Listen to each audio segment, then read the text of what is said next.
Now I know what you're thinking. Daniel, why would you pay money to see this film? Well, I didn't. To the person who did, thank you for paying my movie ticket. That is very, very appreciative, because there's nothing worse than spending money on a movie ticket on something that you know is going to be a pile of utter shit. And even if you try super hard to find one redeeming quality of a film that is shit, and you try to find something, even the smallest smidgen of something that's positive, it just doesn't exist.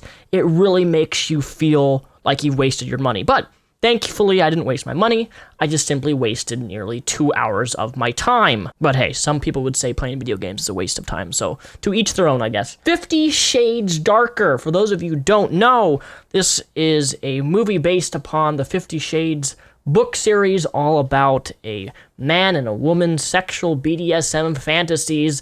It's a woman fantasy novel book that's been being made into a successful... Is successful the right word? Sadly, it is. It's been made into a successful movie franchise despite it being horrible. Like, when you think a film being horrible, you don't think that it's usually successful. But with 50 Shades of Grey, somehow it always manages to be successful despite it being shitty. Those are not two mutually exclusive things. You can have a shitty movie and still have it be really successful. You can also have a really good movie and it perform horribly. Dread is a great example of an amazing comic book movie that did horrible in the theaters, but ultimately was a fantastic film and made a lot of money when it came out to Blu-ray and DVD. But in the case of 50 Shades Darker, this is one of those rare cases where it's really only young women or older adult women who don't know what they want in life, or who just fantasize reading sexual novels. Which, if that's your thing, by all means, you're probably like this. But for starters, this movie is shit. Truly, utter pile of shit, and here's why. 1, we don't care about the characters. I'm sorry, 2 hours, you build no interest in these characters. The characters are boring, generic, bland. 2 hours of a film, like the first film, is about these two people who are dating each other. Nothing more. That's it. This rich guy wants this girl back. They date again. The last movie, the relationship ended on a negative note. Oh my god, now they're back together. Holy shit. That's the whole 2 hours. That's the whole plot. There's no story. There's no elements. There's nothing here of substance, of value. There are scenes in this movie that don't make any sense. Some random girl appears out of nowhere that I think she was in like 3 or 2 scenes. Doesn't serve any purpose. She's just like appears out of nowhere. There's a legitimate scene where the guy Christian Grey goes missing. The film tries to act all dramatic, and it turns out just to be a hyperbole, because then he just, he's missing. He's all over the news. Christian Grey is missing. And then he walks in the room. He's like, hey, baby, how you doing? Let's fuck. And I'm just like, oh my God, why? Why does this happen? How do films like this get made and become, well, we know why they get made. We know this does pander to women, and that's where the majority of these sales and ticket sales are going for, is pandering to these women who enjoy the novel. But I think that if a film doesn't make you care or want to be involved in knowing about the characters, it fails as a movie, completely, unless that's the movie's intention.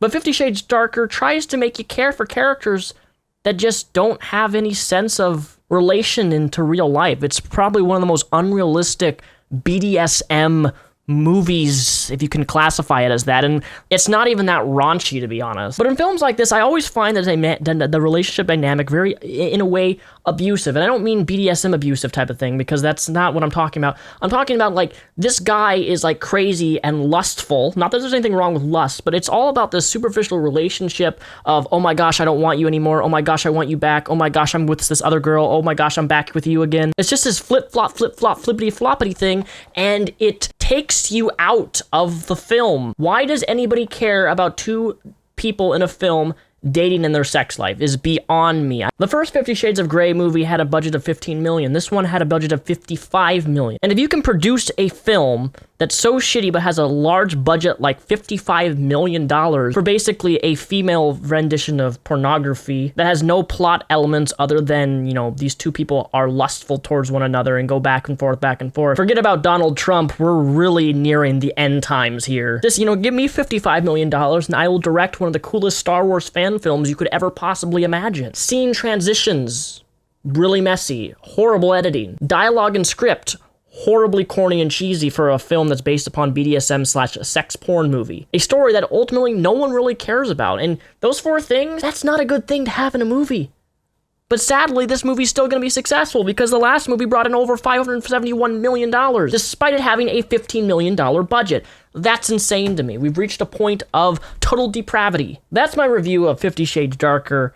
My Discord link is linked down below in the description. Press the little expand, see more, and I have a bunch of links in the description. I'm in my Discord almost every single day. I'll be uploading a new video in a few days on Betsy. If you don't know who this woman is, be prepared to see her for the real cunt that she is. And until then, thanks for watching this video. Peace.